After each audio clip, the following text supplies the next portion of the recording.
What is happening, guys? Welcome back to the channel for another Real Talk episode.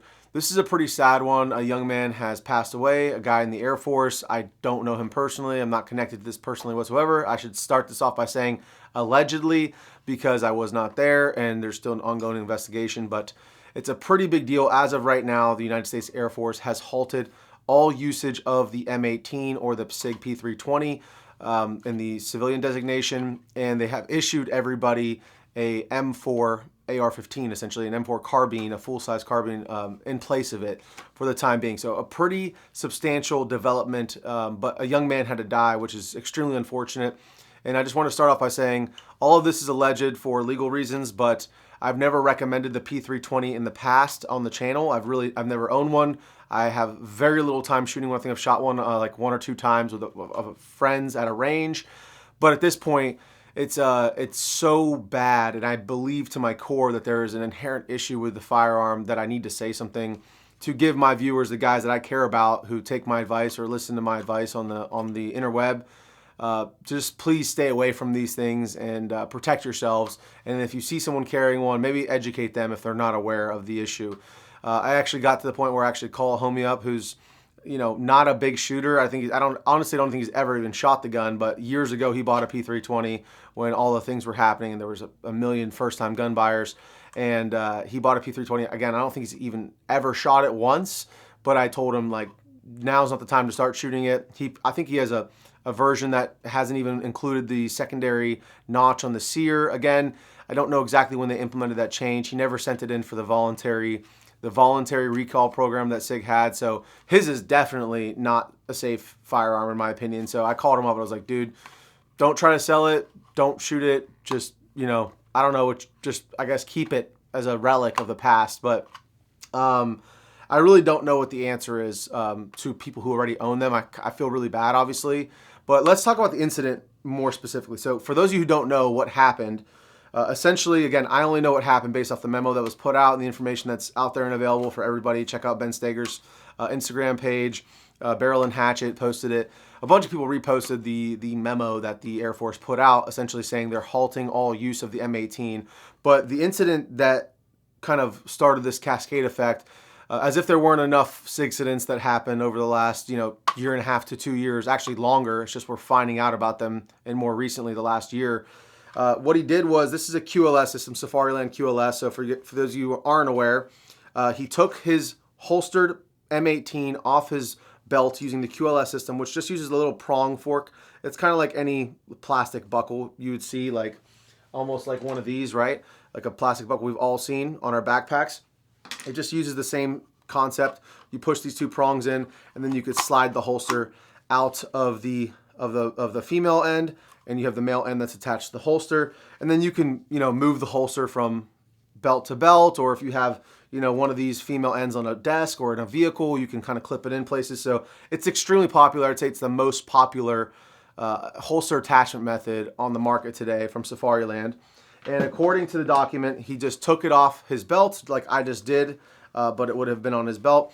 And then he set it on his desk, and it seems like he set it on his desk facing him, because when he set it on his desk, the firearm discharged, striking him in the chest, and then subsequently he passed away. So pretty horrific. I don't know the details. I don't know the gentleman's name, but I think he was a young man, probably in his early 20s.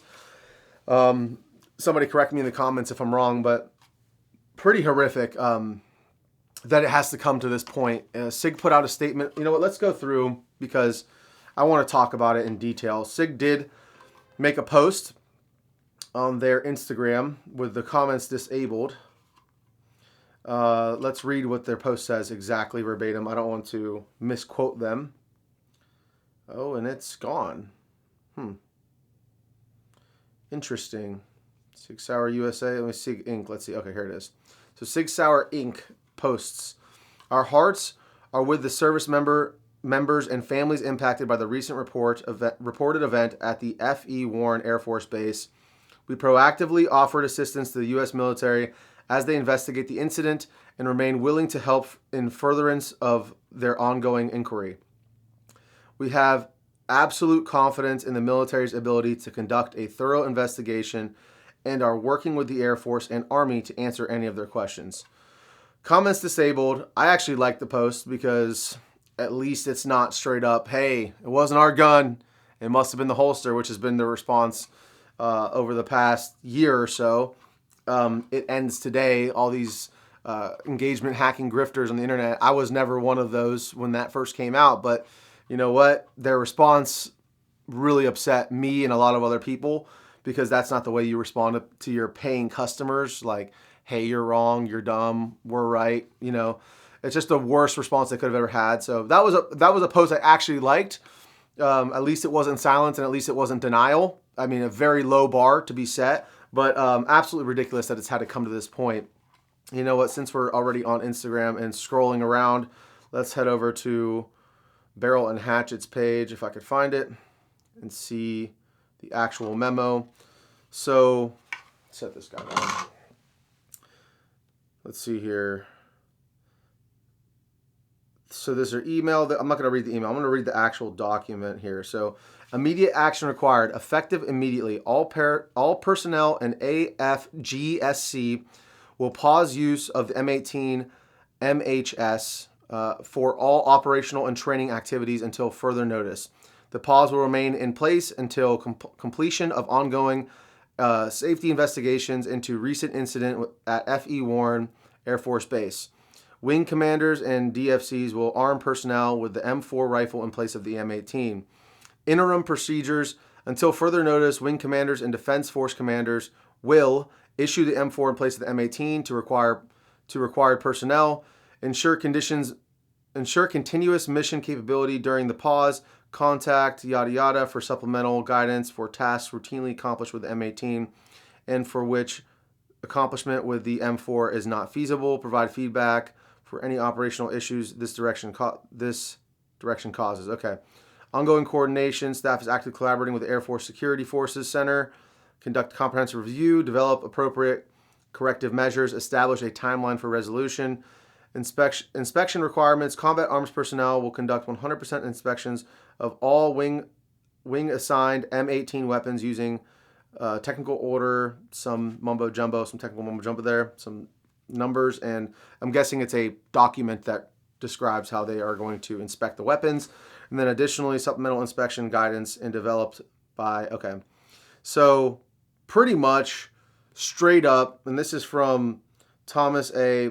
Bussery, General of the U.S. Air Force Commander. I don't know how to say his last name. But it's a pretty damning document, I would say, for SIG. Very hard blow for them. And but is it going to stop them? Is it going to get them to admit that there's issues with it? I highly doubt it. They are tied up in so many lawsuits, and there's so much money to be lost with the military contract. But we have documentation now that shows the U.S. Air Force is completely halting the use of the M18. I mean, honestly, I don't see it coming back into use.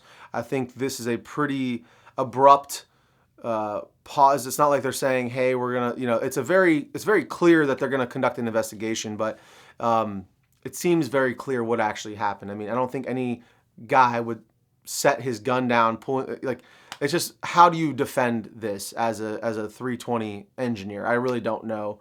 But it's very clear to me that nobody I love or care about or just any good person, I don't want to see any good person hurt. And that's why I'm making this video. It's not to attack anybody. It's not to add to the drama. This is just simply, a lot of people don't know about this issue. And especially guys who are not as deep into the gun spaces as a lot of you and I are, right? So this is more so public service announcement. If you didn't know this was happening, this is happening. It's gotten really bad now. We've had many documented incidences with the recent FBI's report, the FOIA request that released the FBI report that came out that said that the firing pin safety can be, I don't want to butcher it. You guys go ahead and watch that video from Protraband there. But essentially, the FBI concluded that the gun could go off without the trigger being pulled from basic everyday tasks like getting in and out of a vehicle, adjusting your belt, things like that. So definitely not a duty-rated gun, definitely not a gun that I would recommend to anybody. And if you're watching this and you own a P320, first of all, I'm sorry, I don't know what to tell you because you've probably invested a lot of money and time into this platform, but I think it's in your best interest to just shelf it and keep ammo far away from it until Hopefully SIG can offer a buyback program or something like that where they reimburse people. I don't ever see that happening, to be quite honest, but that would be the right thing to do, in my opinion. SIG is big enough. If they did that, cut their losses now, they could probably save a little bit of face. I mean, it's really it's really horrible, but can stop them from going out of business. Now, will they ever go out of business? Are they too big to fail? I don't know the answer to those questions, but I know that personally, I can't support a company that has treated their customers in this way for this long and doubled down time and time again. And so all the stuff that I have from them is kind of sitting stagnant. It's hard because there's some other companies that I like and that I work with that have, collabs with based off their file control units for the 365, which again, the 365 is kind of excluded from this conversation as far as I understand it. The 365 has never shown, at least consistently shown in the way that the P320, I don't think any firearm in the history of modern firearms has shown in the way that the P320 has, that it is not fit for service or for anybody in that matter. But I don't think the 365 has the same issues, at least historically, it hasn't shown them yet. And so it's tough because there are other companies that I like and that I appreciate and that I enjoy that want to do collabs and that have products based off of these fire control units. So it's but the fact of the matter is the gun's not safe. So it's that simple. But it's hard for me to even talk about other firearms from SIG, like the SIG Spear LTs and the 365, for instance, without feeling a little bit of guilt that I'm promoting a company that has continuously put their customers after their profit margins and after their reputation or their ego, I would say. So that's just my 2 cents on it, guys. I love you guys. As you guys always know, if you want to support the channel, guys, rangedaybro.com for discounts. RDB10 over at Brownells, they are the biggest sponsor of the channel. We have our loadouts page. Sign up for our email list over there. I love you guys. Thank you so much for all the support. Really, it would not be possible without you guys to do this for a living. I made a lot of sacrifices to do this for a living. I don't have a vehicle, but it's worth it. And I love you. And this is just the beginning. I'm hoping we can grow this together. And for every single one of you who've been here from the beginning, it means a lot to me. So as always, Christ is King. Drink a lot of water. Love you guys. Take care.